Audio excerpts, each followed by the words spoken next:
कृष्ण चरण कमलेभ्यो नमः।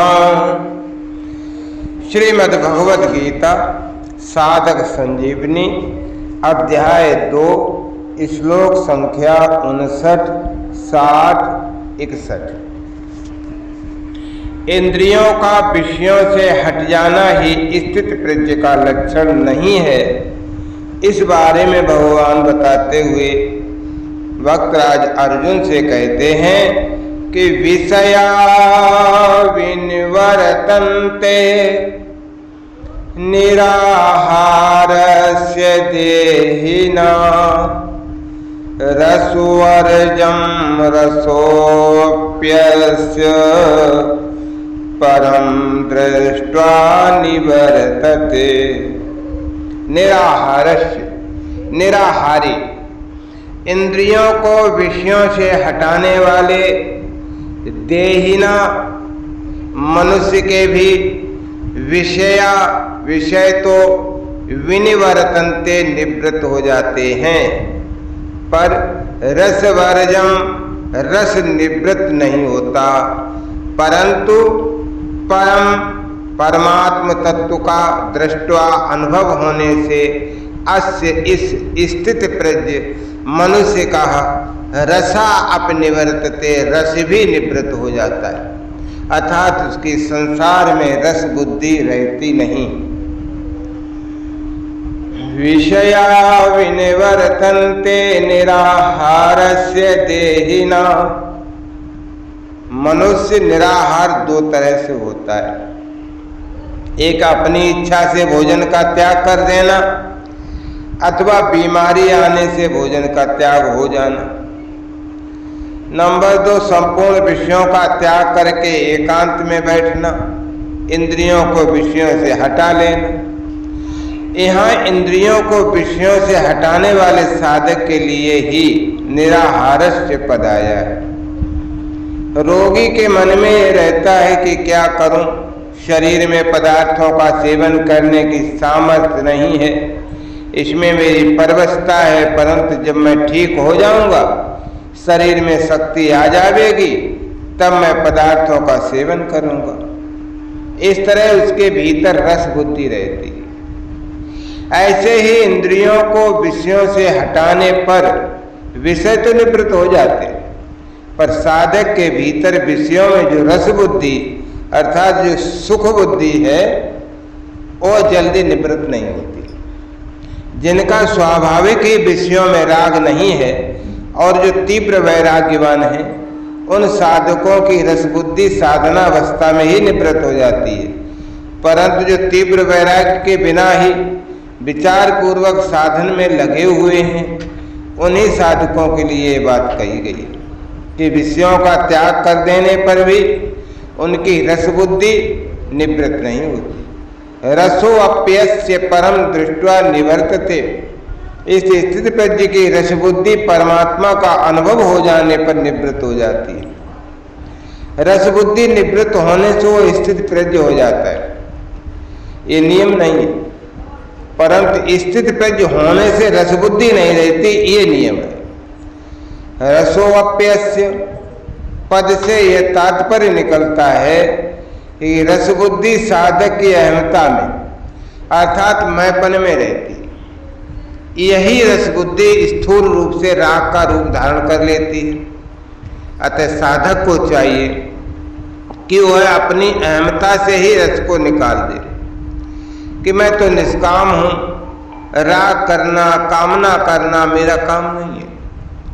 इस प्रकार निष्काम भाव आ जाने से अथवा निष्काम होने का उद्देश्य होने से फिर रसबुद्धि नहीं रहती और परमात्म तत्व का अनुभव होने से रस की सर्वथा निवृत्ति हो जाती है। भोगों की सत्ता और महत्ता मानने से अंतःकरण में भोगों के प्रति एक सूक्ष्म खिंचाव, एक प्रियता, एक प्रकार की मिठास पैदा होती है, उसका नाम रस है।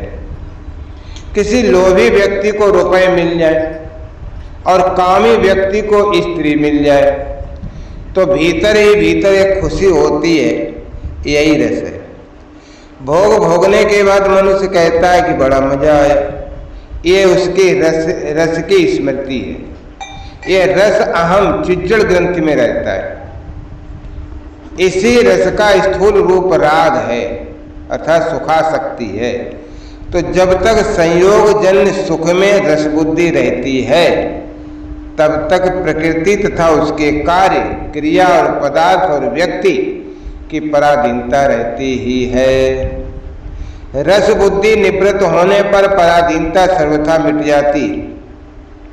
भोगों के सुख की परवशता नहीं रहती, भीतर से भोगों की गुलामी नहीं रहती। तो जब तक अंतःकरण में किंचन मात्र भी भोगों की सत्ता है और किंचन मात्र भी महत्ता रहती है, भोगों में रस बुद्धि रहती है, तब तक परमात्मा का अलौकिक रस प्रकट ही नहीं होता। परमात्मा के अलौकिक रस की तो बात ही क्या, परमात्मा की प्राप्ति करनी ये निश्चय भी नहीं होता। बाहर से इंद्रियों का विषयों से संबंध विच्छेद करने पर अर्थात भोगों का त्याग करने पर भी भीतर में रसबुद्धि बनी रहती है। तत्वबोध होने पर यह रसबुद्धि सूख जाती है, निवृत्त हो जाती। परम दृष्ट्वा निवर्तते। तात्पर्य क्या हुआ? ये कि जब संसार से अपनी भिन्नता तथा परमात्मा से अपनी अभिन्नता का अनुभव हो जाता है तब नाशवान संयोग जन रस की निवृत्ति हो जाती है। नाशवान रस की निवृत्ति होने पर अविनाशी अर्थात अखंड रस की जागृति हो जाती है। तत्वबोध होने पर तो रस सर्वथा निवृत्त हो ही जाता है, पर तत्वबोध होने से पहले भी उसकी उपेक्षा से, विचार से, सत्संग से, संत कृपा से रस निवृत्ति हो सकता है। और जिनकी रस बुद्धि निवृत्त हो चुकी है ऐसे तत्वज्ञ महापुरुष के संग से भी रस निवृत्ति हो सकती है। कर्मयोग, ज्ञान योग और भक्ति योग, ये तीनों साधनों से नाशवान रस की निवृत्ति हो जाती है। ज्यों ज्यों कर्मयोग में सेवा का रस, ज्ञान योग में तत्व के अनुभव का रस और भक्ति योग में प्रेम का रस मिलने लगता है, त्यों त्यों नाशवान रस स्वतः छूटता चला जाता है। जैसे बचपन में खिलौनों में रस मिलता था, पर बड़े होने पर जब रुपयों में रस मिलने लगा तब खिलौने का रस स्वतः ही छूट गया। ऐसे ही साधन का रस मिलने पर भोगों का रस स्वतः छूट जाता है। तो रस बुद्धि के रहते हुए जब भोगों की प्राप्ति होती है तब मनुष्य का चित्त पिघल जाता है तथा वह भोगों के वशीभूत हो जाता है। परंतु रस बुद्धि निवृत्ति होने के बाद जब भोगों की प्राप्ति होती है तब तत्वज्ञ महापुरुष के चित्त में किंचन मात्र भी कोई विकार पैदा नहीं होता।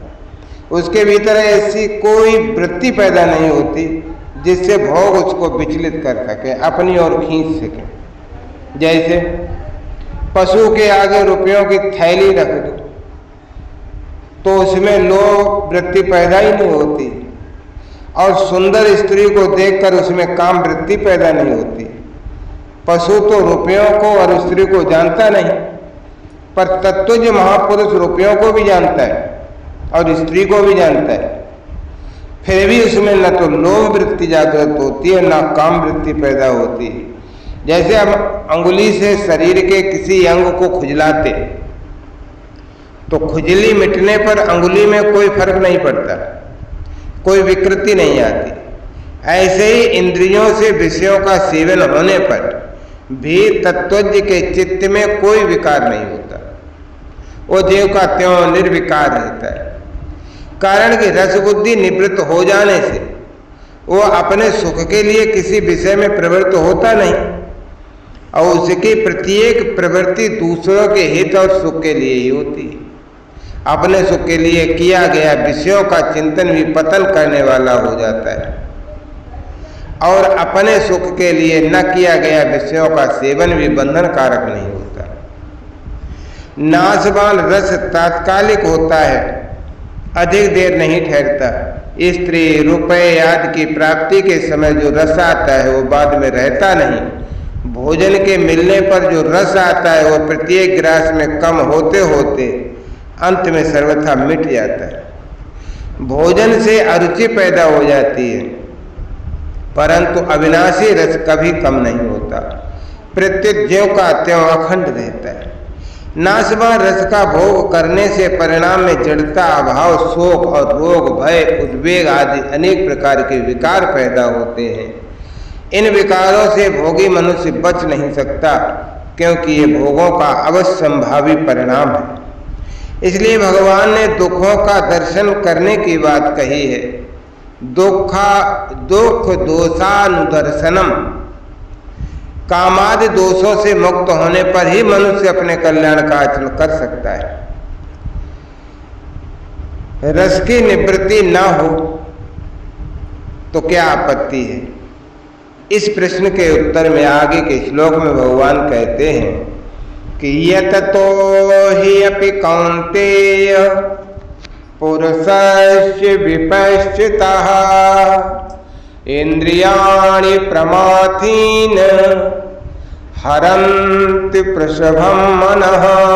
हे कारण कि कौन्तेय, हे कुंती नंदन, रस बुद्धि रहने से यततः, यतन करते हुए, विपश्चितः, विद्वान, पुरुषस्य, पुरुष के, मनुष्य के, अपि भी, प्रमाथीन, प्रमथनशील, इंद्रियाणि, इंद्रियां, मनः, उसके मन को, प्रसभम, बलपूर्वक, हरंत, हर लेती। यततो ही यत, तो जो स्वयं यतन करता है, साधन करता है, हर एक काम को विवेक पूर्वक करता है, आसक्ति और फलेच्छा का त्याग करके करता है, दूसरों का हित हो, दूसरों को सुख पहुंचे, दूसरों का कल्याण हो, ऐसा भाव मन में रखता है और वैसे ही क्रिया भी करता है। जो स्वयं कर्तव्य सार को जानता है और कौन कौन से कर्म करने से उनका क्या क्या परिणाम होता है, इसको भी जानने वाला है। ऐसे विद्वान पुरुष के लिए यहाँ यततो ही अपि पुरुषस्य विपश्चिता कहा है। यहाँ भगवान ने इंद्रियों को प्रमाथीन कहा है। छठे अध्याय के 34वें श्लोक में अर्जुन ने मन को प्रमाथी कहा है। अतः इंद्रियां और मन दोनों ही प्रमथनशील हैं। ऐसे यह बताया है कि इंद्रियां मन को हर लेती हैं। और आगे इसी अध्याय के 67वें श्लोक में बताएंगे भगवान कि मन बुद्धि को हर लेता है। यहाँ तो इंद्रियों की प्रबलता बताई और वहाँ मन की प्रबलता बताई। तात्पर्य क्या निकला? यही निकला कि साधक को इन दोनों का संयमन करना चाहिए, तभी वो संयमी बन सकता है, इंद्रियों का भी और मन का भी। प्रयत्न करने वाले ऐसे विद्वान पुरुष के भी प्रमथनशील इंद्रियां उसके मन को बलपूर्वक हर लेती हैं, विषयों की तरफ खींच लेती हैं, अर्थात वह विषयों की तरफ खींच जाता है, आकृष्ट हो जाता है। इसका कारण यह है कि जब तक बुद्धि सर्वथा परमात्म तत्व में प्रतिष्ठित न हो जाए, अर्थात स्थित न होती हो, बुद्धि में संसार की यत्किंचित सत्ता रहती हो, विषय इंद्रिय संबंध से सुख होता हो, भोगे हुए भोगों के संस्कार रहते हैं, बुद्धि सर्वथा परमात्म तत्व में प्रतिष्ठित नहीं हो पाती, बुद्धि में संसार की यत्किंचित सत्ता बनी रहती है, विषय इंद्रिय संबंध से सुख होता है, भोगे हुए भोगों के संस्कार रहते हैं, तब तक साधन परायण बुद्धिमान विवेकी पुरुष की भी इंद्रियां सर्वथा वश में नहीं होती। इंद्रियों के विषय सामने आने पर भोगे हुए भोगों के संस्कारों के कारण इंद्रियां मन बुद्धि को जबरदस्ती विषयों की तरफ खींच ले जाती हैं। ऐसे अनेक ऋषियों के उदाहरण इतिहास में भरे पड़े जो विषयों के सामने आने पर विचलित हो गए। अतः साधक को अपनी इंद्रियों पर कभी भी मेरी इंद्रियां बस में हैं ऐसा विश्वास नहीं करना चाहिए। माता स्वस्था दुहित्रा बान विवक्ता सनो भवेत बलवान इंद्रिय ग्राम विध्वंसमपकरसति। ये मनुस्मृति में आया है कि मनुष्य को चाहिए कि वो माता बहन अथवा पुत्री के साथ भी एकांत में कभी न बैठे, क्योंकि बलवान इंद्रिय समूह विद्वान को भी अपने बस में कर लेता है। ऐसा विश्वास नहीं करना चाहिए और कभी भी यह अभिमान नहीं करना चाहिए कि मैं जितेंद्रिय हो गया हूं। पूर्व श्लोक में ये बताया कि रस बुद्धि रहने से यत्न करते हुए विद्वान मनुष्य की भी इंद्रियां उसके मन को हर लेती हैं, जिससे उसकी बुद्धि परमात्म तत्व में प्रतिष्ठित नहीं हो पाती। अतः रस बुद्धि को दूर कैसे किया जाए, इसका भगवान उपाय अगले श्लोक में बताते हैं और कहते हैं कि तानि सर्वाणि संयम्य योक्तयासेत मतपरः वसेहि यस्येन्द्रियाणि तस्य प्रज्ञा प्रतिष्ठिता। युक्ता कर्मयोग साधक, तान उन सर्वाण संपूर्ण इंद्रियाण इंद्रियों को संयम वश में करके मतपरा मेरे प्राण होकर आसीत बैठे। हे क्योंकि यश जिसके इंद्रियाण इंद्रियां बसे बस में है, तस्य प्रज्ञा प्रतिष्ठिता उसकी बुद्धि स्थिर है। तान सर्वाणि संयम युक्त आसीत मतपरा। तो जो बलपूर्वक मन का हरण करने वाली इंद्रियां हैं, उन सबको वश में करके अर्थात सजगता पूर्वक उनको कभी भी विषयों में विचलित न होने देकर स्वयं मेरे परायण हो जाए। तात्पर्य यह हुआ कि जब साधक इंद्रियों को वश में करता है तब उसमें अपने बल का अभिमान रहता है कि मैंने इंद्रियों को अपने वश में कर लिया है, और ये अभिमान साधक को उन्नति करने नहीं देता और उसे भगवान से विमुख करा देता है। अतः साधक इंद्रियों का संयमन करने में कभी अपने बल का अभिमान न करे, उसमें अपने उद्योग का कारण न मान, प्रत्युत केवल भगवत कृपा को ही कारण मान कि मेरे को इंद्रियों के संयम में जो सफलता मिली है वो तो केवल भगवान की अनुकंपा है, कृपा से मिली है। मेरे में इतनी सामर्थ्य कहाँ जो कि मैं इंद्रियों को वश में कर देता। इस प्रकार केवल भगवान के परायण होने से उसका साधन सिद्ध हो जाता है। यहाँ मतपरा भगवान ने कहने का मतलब है कि मानव शरीर का मिलना, साधन में रुचि होना, गीता जैसे ग्रंथ में मन का लगना, साधन का सिद्ध होना, ये सभी भगवान की कृपा पर ही तो निर्भर है। पर अभिमान के कारण मनुष्य का इस तरफ ध्यान ही कम जाता है। कर्म योगी में तो कर्म करने की ही प्रधानता रहती है, उसमें वो अपना ही पुरुषार्थ मानता रहता है। अतः भगवान विशेष कृपा करके कर्मयोगी साधक के लिए भी अपने परायण होने की बात कह रहे हैं। ये भगवान की यहाँ पर असीम अनुकंपा है मानवों के प्रति। भगवान के परायण होने का तात्पर्य ये है कि केवल भगवान में ही महत्व बुद्धि हो जाए कि भगवान ही मेरे हैं और मैं केवल भगवान का हूँ। संसार मेरा नहीं है और मैं संसार का भी नहीं हूँ, कारण कि भगवान ही हरदम मेरे साथ रहने वाले हैं, संसार मेरे साथ रहता ही नहीं। इस प्रकार साधक का मैंपन केवल भगवान में ही समा जाए, मैंपन केवल भगवान में लगा रहे। कर्मयोग का प्रकरण होने से यहाँ भगवान को कर्मयोग के अनुसार उपाय बताना चाहिए था, परंतु गीता का अध्ययन करने से ऐसा मालूम देता है कि साधन की सफलता में केवल भगवत परायणता ही कारण है। अतः गीता में भगवत परायणता की बहुत महिमा गाई गई है। जितने भी योगी हैं उन सब योगियों में श्रद्धा प्रेम पूर्वक मेरे प्राण होकर मेरा भजन करने वाला श्रेष्ठ है। बसे ही ये इंद्रियाणि तस्य प्रज्ञा प्रतिष्ठिता। पहले 59वें श्लोक में भगवान ने ये कहा कि इंद्रियों का विषयों से संबंध विच्छेद होने पर भी स्थित प्रज्ञता नहीं होती, और इस श्लोक में भगवान कहते हैं कि जिसकी इंद्रियां बस में है वो स्थित प्रज्ञ है। तो इसका तात्पर्य ये है कि वहाँ मतलब दूसरे अध्याय के 59वें श्लोक में इंद्रियों का विषयों से संबंध विच्छेद होने पर भी भीतर में रस बुद्धि पड़ी, अतः इंद्रियां बस में नहीं, परंतु यहाँ स्थित प्रज्ञ पुरुष की इंद्रियां बस में हैं और उसकी रसबुद्धि भी निवृत्त हो गई। इसलिए ये नियम नहीं है कि इंद्रियों का विषयों से संबंध विच्छेद होने पर भी स्थिर प्रज्ञ हो ही जाएगा, क्योंकि उसमें रसबुद्धि रह सकती है। परंतु ये नियम है, स्थित प्रज्ञ होने से इंद्रियां बस में हो ही जाएंगी। कर्मयोग के साधक के लिए भी भगवान ने मतपरा पद से अपने परायण होने की बात कही। ये भक्ति की विशेषता है, कारण कि भगवान के परायण हुए बिना इंद्रियों का सर्वथा बस में होना बहुत कठिन है।